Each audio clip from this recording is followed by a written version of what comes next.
बहुत समय पहले कश्मीर नाम का एक सुंदर सा जंगल था, जहाँ एक गरीब रानो चिड़िया अकेले अपने घर में रहती थी। रानो चिड़िया के माता पिता बचपन में ही गुजर गए थे, इसलिए वो घर में अकेले रहती थी। उसे चित्र बनाने का बहुत शौक था। रानो चिड़िया को जहाँ भी खाली जगह मिलती वो चित्र बनाने लगती। वो बहुत ही सुंदर चित्र बनाती थी। कभी कभी तो वो खाली दीवारों पर ही सुंदर चित्र बना देती, जिसे देखकर पक्षी बहुत खुश होते थे। एक दिन वो जंगल में नदी किनारे बैठी थी और वो सोचते हुए अपने आप से कहती है, काश मेरे पास पेंसिल और बुक होती तो मैं कितने सुंदर सुंदर चित्र बनाती, लेकिन मेरे पास तो पेंसिल और बुक खरीदने के लिए पैसे भी नहीं है। मैं तो बहुत गरीब चिड़िया हूँ, कभी कभार तो मुझे भूखा पेट ही सोना पड़ता है। ये कहकर उदास रानो चिड़िया जमीन पर पड़ी लकड़ी से एक आम का चित्र बना रही थी। तभी वहाँ पर एक बूढ़े बाबा आते हैं और रानो चिड़िया से कहते हैं, बेटा, मुझे बहुत प्यास लग रही है। मैं उड़ता उड़ता बहुत थक गया हूँ। अगर तुम्हें कोई परेशानी ना हो तो तुम मुझे पानी लाकर पिला सकती हो। हाँ बाबा, आप परेशान ना हो, मैं अभी आपके लिए नदी से पानी ले आती हूँ। ये कहकर रानो चिड़िया नदी से पानी लेने चली जाती है। थोड़ी देर बाद वो बूढ़े बाबा के लिए पानी ले आती है और उन्हें पानी पिला देती है। बहुत बहुत शुक्रिया बेटा तुम्हारा। तुम एक बहुत अच्छी और नेक दिल चिड़िया मालूम पड़ती हो। तुम यहाँ अकेले इस जंगल में क्या कर रही थी?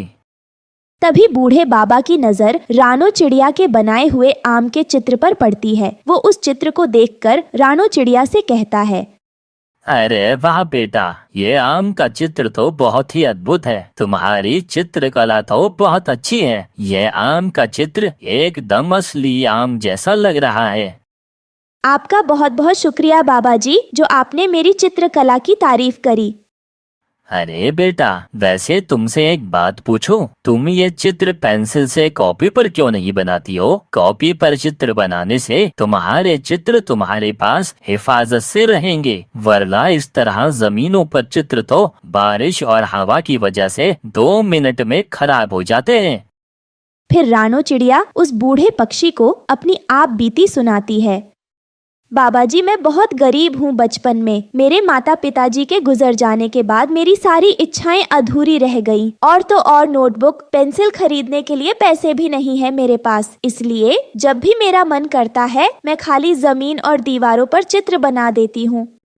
रानो चिड़िया की ये सब बातें सुनकर बूढ़ा पक्षी भावुक हो जाता है। वो रानो चिड़िया से कहता है, बेटा तुम परेशान मत हो। सुनो बेटा, मैं तुम्हें एक पेंसिल देता हूँ। यह कोई मामूली पेंसिल नहीं, बल्कि ये एक जादुई पेंसिल है। तुम इस पेंसिल से जो चित्र बनाओगी वो चित्र असली में परिवर्तित हो जाएगा। और हाँ बेटा, एक बात ध्यान से सुनो, तुम इस पेंसिल को अपने स्वार्थ के लिए उपयोग मत करना, वरना ये पेंसिल जलकर भस्म हो जाएगी। तुम इस पेंसिल से केवल दूसरों की मदद करना और उनकी परेशानियों को दूर करना। ठीक है बाबा जी, मैं समझ गई। आप परेशान मत हो, जैसा आपने कहा मैं वैसा ही करूंगी। ये सुनकर वो बूढ़ा वहाँ से चला जाता है। फिर रानो चिड़िया उस जादुई पेंसिल से जमीन पर एक चित्र बनाने लगती है। कुछ ही मिनटों में वो चित्र बाहर निकल आता है।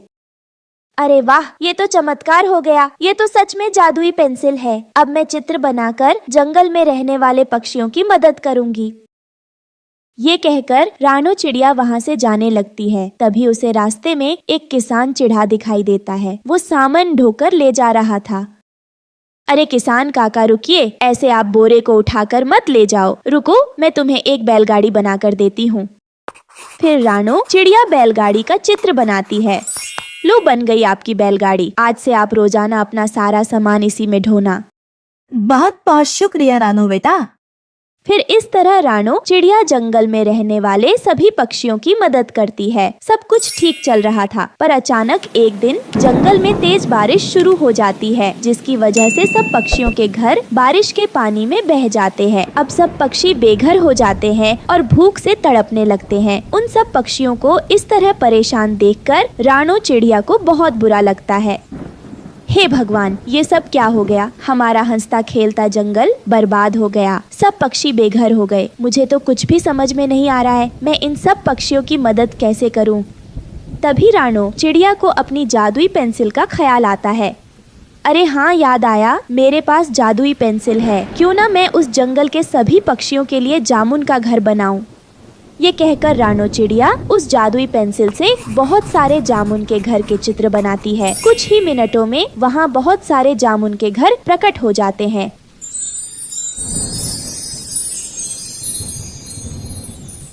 जिसे देखकर सब पक्षी बहुत खुश होते हैं।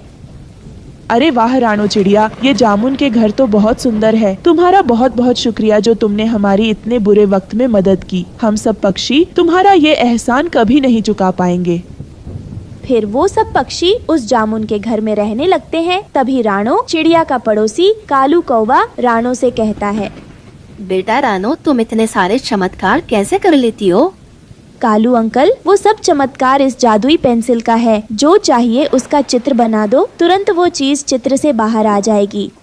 अच्छा रानो, ठीक है बेटा, जल्दी से अपने घर में जाकर सो जाओ क्योंकि रात भी होने वाली है। और हाँ, दरवाजा खिड़की अच्छे से बंद करना। फिर रानो चिड़िया अपने घर चली जाती है और कौवा अपने मन ही मन कहता है, इस बेवकूफ रानो चिड़िया ने तो सीधा सीधा बता दिया। अब तो वो पेंसिल मैं चुरा लूंगा। कालू कौवा छुपकर रानो चिड़िया के घर पर जाता है और जादुई पेंसिल चुराकर अपने घर ले आता है। मैं अब चुटकी भर में अमीर हो जाऊंगा। बस मुझे सोने के खजाने का चित्र बनाना है और तुरंत बहुत सारा खजाना बनकर मेरे सामने आ जाएगा। जल्दी जल्दी चित्र बनाता हूँ। यह सोचकर कालू कौवा जादुई पेंसिल से चित्र बनाना शुरू करता है। अब मैं यहाँ बड़ा सा सोने का खजाना बनाता हूँ। यहाँ से यहाँ तक और इससे यहाँ तक इतना बड़ा बनाना है कि मेरी 7 पुश्तें बैठ कर खाएं। इस तरह कालू कौवा कुछ समय में बड़ा सा सोने के खजाने का चित्र बना लेता है। जैसे ही सोने के खजाने का चित्र पूरा बन जाता है, तुरंत जादुई पेंसिल में आग लग जाती है। वो जलने लगती है। उसके साथ साथ कालू कौवा का पंख भी जलने लगता है। अरे बाप रे, यह क्या हो गया? मेरा पूरा पंख जल गया और जादुई पेंसिल भी जल गई। अरे ये क्या हो गया? हे ऊपर वाले, मेरा पूरा पंख जला दिया इस पेंसिल ने। उसके चीखने की आवाज सुनकर रानो चिड़िया वहाँ पर आती है। ये सब आपके साथ इसलिए हुआ क्योंकि बाबा जी ने कहा था, अगर पेंसिल को निजी स्वार्थ के लिए उपयोग करोगे तो यही परिणाम मिलेगा। इसलिए आपको अपनी चोरी का फल प्राप्त हो चुका है। कालू कौवे को अपनी गलती की सजा मिल जाती है। फिर रानो चिड़िया अपने जामुन के घर में खुशी खुशी रहने लगती है। दोस्तों, हमें उम्मीद है कि आपको हमारी कहानी पसंद आई होगी। कृपया कमेंट करके बताएं कि आपको यह कहानी कैसी लगी और वीडियो को लाइक और शेयर करना न भूलें। अगर आप हमारे चैनल पर नए हैं तो सब्सक्राइब जरूर करें। धन्यवाद। माँ, मुझे बचाओ, मुझे सांप ने काट लिया। माँ, मुझे बचाओ, मेरे बहुत दर्द हो रहा है। माँ। कुकू, मेरे बेटे, मैं तुझे कुछ नहीं होने दूंगी। मैं तुझे बचा लूंगी। रानो चिड़िया अपने पति टुन्नू चिढ़ा और अपने 2 बच्चों के साथ रहती थी। रानो चिड़िया और उसके पति टुन्नू ने लव मैरिज की थी, जिस वजह से रानो की सास ने उन दोनों को घर से निकाल दिया था। तब वो दोनों अलग एक घर में रहते थे, लेकिन अचानक से कुछ दिनों बाद एक चील उसके पति पर हमला कर देता है, जिस वजह से उसके पति की मौत हो जाती है। वो मेहनत मजदूरी करके अपने बच्चों का पेट पालती है। फिर ऐसे ही कुछ दिन बीत जाते हैं और एक दिन जंगल में तेज बारिश शुरू हो जाती है। बारिश इतनी तेज थी कि जंगल में बाढ़ आ जाती है और पक्षियों के घर डूबने लगते हैं। तेज बारिश की वजह से रानो का घर भी टूट जाता है। तब रानो अपने दोनों बच्चों को लेकर अपनी सास के घर आती है, लेकिन उसकी सास तो उसे देखकर दरवाजा भी नहीं खोलती है। माँ जी, दरवाजा खोलिए प्लीज। माँ जी, हमें कुछ दिनों तक अपने घर में रख लीजिए। हमारा घर इस तेज बारिश में टूट गया है। माँ जी, प्लीज दरवाजा खोलिए। तभी अंदर से एक आवाज आती है, देख रानो, तू चुपचाप यहाँ से चली जा। मेरा दरवाजा मत बजा। मेरे बेटे को तो खा गई, अब क्या मुझे भी खाने आई है? चल निकल जा यहाँ से, कल मुही कहीं की। माँ जी, ज्यादा नहीं तो सिर्फ आज के लिए हमें अपने घर में रख लीजिए। माँ जी, बाहर बहुत तेज बारिश हो रही है। मेरे बच्चे बारिश में भीग रहे हैं और तो और जंगल में बहुत पानी भी भरा है। प्लीज माँ जी, हमें आज अपने घर में रख लीजिए। नहीं रानो, बिल्कुल नहीं। मैं तुझे अपने घर में नहीं आने दूंगी। अगर तूने मेरे घर के अंदर आकर चोरी कर ली तो चोरनी कहीं की, चली जा यहाँ से। अपने बच्चों को भी साथ लेकर जा, फिर दोबारा अपना चेहरा मुझे मत दिखाइयो। माँ जी प्लीज, आप हमें अपने घर के अंदर रख लो। और आप ऐसा क्यों कह रही है कि हम चोरी करेंगे? हम आपके घर में क्यों चोरी करेंगे? चलो आप मुझे, नहीं तो आप अपने इन छोटे छोटे बच्चों को ही रख लो। देख रानो, अब बहुत हो गया। तू चुपचाप से अपने इन बच्चों को लेकर यहाँ से चली जा। अगर तू नहीं गई तो मैं तुझे धक्के मारकर यहाँ से भगा दूंगी। और वैसे भी हमारा तुझसे कोई नाता नहीं है जो मैं तुझे अपने घर में रखूं। इसलिए अब तू चली जा यहाँ से। मेरा ज्यादा दिमाग मत पका, बहुत हो गया तेरा नाटक। रानो चिड़िया अपनी सास से बहुत मिन्नतें करती है, लेकिन उसकी सास पर उसकी बातों का कोई भी असर नहीं पड़ता और वो ना ही उसे और ना ही उसके बच्चों को घर के अंदर बुलाती है। तभी यह सब देखकर उसका छोटा बेटा कहता है, माँ अब हम कहाँ जाएंगे माँ, और हम कहाँ रहेंगे? यहाँ तो कितनी तेज बारिश हो रही है। मेरे बेटे तुम चिंता मत करो, सब ठीक हो जाएगा। हाँ याद आया, मैंने आज सुबह लाडो की बातें सुनी थी। वो कह रही थी कि दूसरे जंगल में बारिश नहीं हो रही है, तो हम ऐसा करते, हम भी दूसरे जंगल ही चलते हैं, क्योंकि अब हमारे पास वहाँ जाने के सिवाय और कोई रास्ता नहीं है। मम्मा क्यों ना हम इस जंगल में किसी पेड़ के नीचे रहे तो? नहीं कुकू बेटा, अगर ऐसे हम रहेंगे तो जंगल के पक्षी हमें रहने नहीं देंगे, वो हमें ताने देंगे। इसलिए अब हमें यहाँ से दूर जाना होगा। और वैसे भी भगवान ने जो हमारे नसीब में लिखा है वो तो होकर ही रहेगा। फिर रानो चिड़िया अपने दोनों बच्चों को लेकर पहाड़ों वाले जंगल की तरफ जाती है। वहाँ पहुँचकर वो तीनों देखते हैं कि वहाँ तो खाने के लिए पेड़ों पर बहुत से फल भी लगे हुए थे। मम्मा अब तो हम यहाँ आराम से रह सकते हैं और हमें यहाँ खाने की भी कोई परेशानी नहीं होगी, क्योंकि इन पेड़ों पर तरह तरह के मीठे फल लगे हुए हैं। हम इन्हें खाकर अपना पेट भर लेंगे और हम आराम से रहेंगे। हाँ माँ, गुड़िया बिल्कुल ठीक कह रही है। और तो और इस जंगल में बाढ़ का पानी भी नहीं आ सकता है। यहाँ तो पेड़ पौधों की ठंडी हवा है। माँ अच्छा हुआ कि उस जंगल में बाढ़ आ गई। कम से कम हम इतने अच्छे जंगल में तो आ गए। अब हम यहाँ आराम से रह सकते हैं। बेटा बाढ़ आना अच्छी बात नहीं है, क्योंकि बाढ़ में जान और माल दोनों का ही नुकसान होता है। अच्छा ही हुआ कि हम इस जंगल में आ गए, नहीं तो हम जिंदा नहीं बचते। लेकिन हमें यहाँ रहने के लिए एक घर बनाना होगा, क्योंकि इस जंगल में जंगली जानवर भी रहते होंगे, कहीं वो हमें खा ना ले। लेकिन मम्मा हम घर बनाएंगे किससे? बेटा हम लकड़ियों और घास फूस वगैरह से अपना घर बना लेंगे। हाँ माँ, मैं अभी पेड़ के ऊपर चढ़कर लकड़ियाँ तोड़ता हूँ। नहीं मेरे बच्चों, पेड़ में भी तो जान होती है और हम उन्हीं की वजह से जीवित रह पाते हैं और सांस लेते हैं, और वही हमें खाने के लिए फल भी देते हैं। तो हमें उन्हें ऐसे काटना या तोड़ना नहीं चाहिए, यह गलत बात होती है। बेटा हम जंगल में से सूखी लकड़ियाँ ढूंढेंगे और उन्हीं से अपना घर बनाएंगे। इस जंगल में हमें बहुत सारी सूखी लकड़ियाँ मिल जाएंगी। फिर रानो चिड़िया अपने बच्चों की मदद से लकड़ियाँ इकट्ठी करने लगती है और कुकू भी नदी की तरफ घास लेने चला जाता है। तब रानो उसे आवाज लगाकर कहती है, कुकू मेरे बेटे तुम वहाँ अकेले मत जाओ, पहले हम लकड़ियों से घर बना लेते हैं, फिर बाद में हम दोनों साथ जाएंगे घास लेने। लेकिन कुकू तो अपनी मम्मा की बात नहीं सुनता और वो अकेला नदी की तरफ आ जाता है। तभी वो जोर से चिल्लाने लगता है, मम्मा जल्दी आओ, मम्मा जल्दी आओ। फिर रानो और गुड़िया जल्दी से कुकू के पास आती है। क्या हुआ कुकू बेटा, तुम ऐसे जोर से क्यों चिल्ला रहे हो? क्या हुआ जल्दी बताओ। माँ मुझे एक जहरीले सांप ने काट लिया है। यह बात सुनकर तो गुड़िया और रानो के पैरों तले जमीन खिसक जाती है। तभी कुकू ये बात कहकर बेहोश हो जाता है।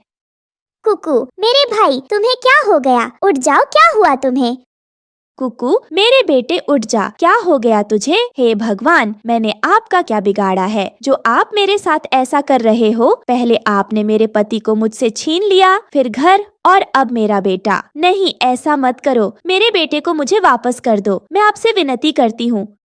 तभी वहाँ लगे गुलाब के फूल में से आवाज आती है, रानो, मैं एक जादुई गुलाब का फूल हूँ। मैंने तुम्हारी बातें सुनी जब तुम अपने बच्चों को पेड़ पौधों के बारे में समझा रही थी। मुझे बहुत अच्छा लगा। मैं तुम्हारे बेटे को दोबारा जिंदा कर रहा हूँ। कहीं मैं कोई सपना तो नहीं देख रही? रानो, तुम कोई सपना नहीं देख रही हो। तुम जो कुछ भी सुन रही हो सब कुछ सच है। मैं अभी तुम्हारे बेटे को जिंदा कर देता हूँ और तुम्हारे सामने जादुई गुलाब का एक घर बना देता हूँ। बस तुम अपनी आंखें बंद कर लो और जैसा घर तुम बनाने के लिए सोचोगी वैसे ही घर तुम्हारे सामने बनकर तैयार हो जाएगा। फिर रानो अपनी आंखें बंद कर लेती है और वो आंखें बंद करके जैसा घर अपने मन में सोचती है वहाँ वैसा ही एक जादुई गुलाब का सुंदर सा घर बनकर तैयार हो जाता है। वो घर दिखने में बहुत सुंदर लग रहा था और फिर कुकू भी ठीक हो जाता है। माँ, गुड़िया, आप दोनों ये क्या कर रही हो? कुकू, तुम ठीक हो ना मेरे बेटे? माँ, मुझे क्या हुआ था? मैं तो बस सोया हुआ था। लेकिन माँ, इतनी सी देर में आपने इतना सुंदर सा घर बना लिया। घर? कौन सा घर बेटा? फिर जैसे ही रानो सामने की तरफ देखती है तो वहाँ उसे एक सुंदर सा विशाल जादुई गुलाब का घर दिखाई देता है। जैसा रानो ने सोचा था वैसा ही।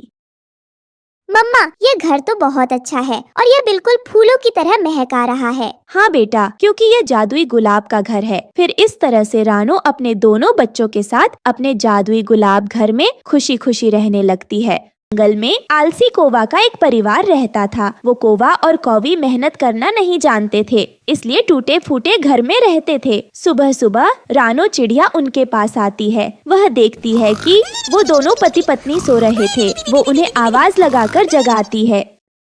कालू, अरे ओ कालू, गोरी, अरे यह क्या तुम दोनों तो अभी तक सो रहे हो? गोरी बहन उठे, सूरज सर पर चढ़ आया है और आप अभी तक सो रहे हैं। आप दोनों को दाना लेने नहीं जाना क्या? चलिए, बहुत देर हो रही है वरना दाना खत्म हो जाएगा। तभी गौरी कौवी नींद में बोलती है, रानो चिड़िया, अभी सुबह के 7 ही तो बजे हैं। तुम रोज सुबह सुबह आकर हमारी अच्छी भली नींद खराब कर देती हो। गौरी बहन, मुझे क्या परेशानी आपकी नींद से? वो तो आपने ही मुझसे कहा था जब मैं भोजन लेने जाऊं तो आपको पता दिया करो, इसीलिए मैं रोजाना आपके घोंसले में आती हूँ आपको जगाने। अच्छा ठीक है कालू, अरे ओ कालू, जाओ रानो चिड़िया के साथ जाओ और भोजन लेकर आओ। कल मैं गई थी भोजन लेने, आज तुम्हारी बारी है। चलो जल्दी उठो। ये सुनकर कालू कौवा आलस में आकर कहता है, गौरी, मेरी कमर में बहुत दर्द है। आज तुम ही चली जाओ, मैं कल जाऊंगा भोजन लेने। आज तुम चली जाओ रानो चिड़िया के साथ। हाय मेरी कमर, मर गया रे। कालू, मैं जानती हूँ यह तुम्हारा कोई नया बहाना है। मैं नहीं जाऊंगी तो मतलब नहीं जाऊंगी। आज तो तुम्हें ही जाना होगा। मैं कोई बहाना नहीं सुनने वाली। गौरी, तुम्हारी कसम, मैं सच बोल रहा हूँ। बहुत दर्द है मेरी कमर में आज। सुनो कालू, मेरी झूठी कसमें मत खाया करो। अभी तो मुझे बहुत जीना है।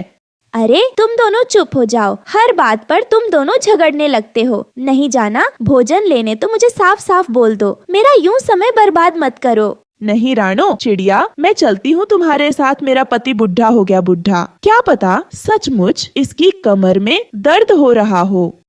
ये सुनकर तो कालू को बहुत गुस्सा आता है। वो गौरी से कहता है, बुढ़ा? बुढ़ा किसे कहा? बुढ़ा होगा तुम्हारा बाप। मैं तो अभी जवान हूँ। अरे कालू भैया, फिर से झगड़ा मत शुरू कर देना। चुप भी हो जाए आप दोनों। मैं तो आप दोनों के रोज रोज के ड्रामे से तंग आ गई हूँ। अच्छा रानो चिड़िया, तुम उस तरफ जाओ, मैं इस तरफ जा रही हूँ। जिसे जो भोजन मिलेगा वो आपस में हम बांट लेंगे। ऐसा कहकर गौरी कौवी और रानो चिड़िया अलग अलग दिशाओं में भोजन ढूंढने लगती हैं। तभी गौरी कौवी को एक फल दिखता है। अरे वाह, यह मीठा फल तो मैं ही खाऊंगी। कौन सा? उस रानो चिड़िया को क्या पता कि मैंने मीठे फल खाए हैं या नहीं। मैं तो झूठ बोल दूंगी। फिर गौरी कौवी मजे मजे से वो फल खा लेती है। थोड़ी देर बाद रानो चिड़िया वहाँ कुछ भोजन लेकर आती है, जिसे देखकर गौरी कौवी उससे झूठ बोलती है। रानो चिड़िया, क्या तुम्हें भोजन मिला? मुझे तो कुछ भी नहीं मिला। बहुत जोरों से भूख लगी है मुझे। गौरी बहन, मुझे ये अनाज के कुछ दाने मिले हैं। भूख तो मुझे भी लग रही है। पहले हम दोनों आधा आधा भोजन खाकर अपना पेट भर लेते हैं, फिर घर के लिए भोजन ढूंढने जाएंगे। गौरी और रानो चिड़िया दाना खाकर अपना पेट भर लेती हैं। गौरी बहन, हमारा पेट तो भर गया, चलो अब चलते हैं अपने बच्चों के लिए खाना ढूंढने। गौरी और रानो अपने अपने घर के लिए भोजन तलाश करने लगती हैं। तभी गौरी की नजर एक पेड़ की डाल पर बैठे बूढ़े तोते पक्षी पर पड़ जाती है। वो डाल पर बैठकर अंगूर खा रहा था। रानो चिड़िया, वो देखो तो वो तोते काका पके पके अंगूर खा रहे हैं। चलो चलकर उनसे पूछते हैं उन्हें ये अंगूर कहाँ से मिले। रानो चिड़िया और गौरी उस बूढ़े पक्षी के पास पहुंचती है। अरे बूढ़े काका, आप ये पके पके अंगूर खा रहे हैं, ये कहाँ मिले आपको? हमने तो बहुत ढूंढा पर हमें कहीं भी भोजन नहीं मिला। कृपा करके हमें बताएं, आपको यह अंगूर कहाँ से मिले? हमारे बच्चे घर पर भूखे हैं। ये सुनकर वो बूढ़ा पक्षी उन दोनों से कहता है, यहाँ से कुछ ही दूरी पर एक नदी है, वहीं पर एक सूखा पेड़ है। उस सूखे पेड़ पर अंगूर की बेल लिपटी है, उन्हीं बेलों पर पके पके अंगूर लगे हैं। सुनो चिड़िया, अंगूर की बेल साधारण बेल नहीं है, वो एक जादुई अंगूर की बेल है। अगर लालच करोगे तो कुछ नहीं मिलेगा तुम्हें, ये बात तुम याद रखना। उस बूढ़े पक्षी की बात सुनकर रानो चिड़िया और गौरी सूखे पेड़ की तरफ उड़ जाती है। तब वो जादुई अंगूर की बेल उनसे बोलती है, स्वागत है आपका हमारे अंगूर की बेल पर। कि आप दोनों हमारे अंगूर खाने आई हैं? पेड़ जी, हमने तो अपना पेट थोड़े थोड़े दाने से भर लिया, पर हमारे बच्चे घर पर भूखे हैं, वो हमारा इंतजार कर रहे हैं। हमें उनके लिए अंगूर चाहिए, वही लेने हम आए हैं। रास्ते में हमें बूढ़े काका मिले थे, उन्होंने हमें इस बेल के बारे में सब कुछ बताया और हम लालच नहीं करेंगे। कृपया करके आप हमें थोड़े अंगूर दे दीजिए। ठीक है, फिर आप दोनों मेरी बेल से अंगूर की गुच्छी ले सकती हो। वैसे भी मैं हमेशा जरूरतमंदों की सहायता करती हूँ, आपकी भी सहायता करके मुझे बहुत अच्छा लगेगा। रानो चिड़िया और गौरी अंगूर के एक एक गुच्छे लेकर वहाँ से चली जाती है। बच्चों ये देखो, आज मैं तुम्हारे लिए क्या लाई हूँ। मीठे मीठे अंगूर तुम लोगों को बहुत पसंद है ना? उधर कालू कौवा भी अंगूर देखकर बहुत खुश होता है। अंगूर, ये मीठे मीठे अंगूर, मजा आ गया। गौरी, ये अंगूर तुम्हें कहाँ से मिल गए? कालू, अब तो हम बिना मेहनत किए हर रोज मीठे मीठे अंगूर खाएंगे। फिर गौरी को भी कालू कौवे को सारी बात बता देती है। गौरी, अगर उस बूढ़े काका ने दूसरे पक्षियों को बता दिया अंगूर के बारे में, तो सारे पक्षी जादुई अंगूर खाने पहुंच जाएंगे और जादुई अंगूर खत्म हो जाएंगे। पर मेरे पास एक आइडिया है, मैं ऐसा नहीं होने दूंगा। आज हम रात ही अपना घोंसला उस सूखे पेड़ पर ले जाकर रख देंगे और पक्षियों को अंगूर खाने नहीं देंगे। जो पक्षी अंगूर खाने आएगा उन्हें हम भगा देंगे। अगले दिन जब रानो चिड़िया जादुई अंगूर लेने जा रही थी, तो रास्ते में उसने देखा लाडो चिड़िया उदास बैठी थी। तभी रानो ने लाडो से पूछा, क्या हुआ लाडो बहन, आप इस तरह उदास क्यों बैठी हो? रानो बहन, मैंने 2 दिनों से कुछ नहीं खाया।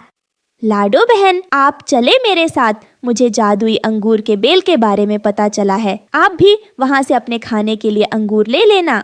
ये कहकर रानो चिड़िया लाडो चिड़िया के साथ उड़ती हुई जादुई अंगूर के बेल के पास पहुंचती है। वो देखती है कि कालू और गौरी मजे मजे से पके पके अंगूर खा रहे थे। अरे गौरी बहन, आपने तो अपना घोंसला ही यही लगा लिया।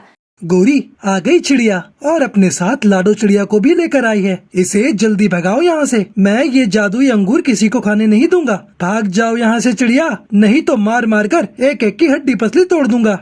ये आप क्या बोल रहे हो कालू भैया? ये जादुई अंगूर तो सभी पक्षियों का साझा है। इस जादुई अंगूर की बेल पर हम सब पक्षियों का हक है। आप हमें ये अंगूर खाने से नहीं रोक सकते।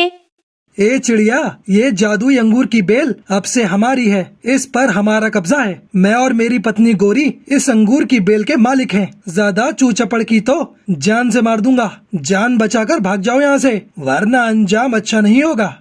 ये सुनकर रानो चिड़िया और लाडो चिड़िया डर जाती है और जैसे ही वो वहाँ से जाने को होते हैं, तभी वो जादुई अंगूर की बेल बोलने लगती है। सच्चे पक्षी ईमानदार पक्षी खाए मेरे मीठे अंगूर, बुरे पक्षी बेईमान पक्षी खाए मेरे पत्थर के अंगूर।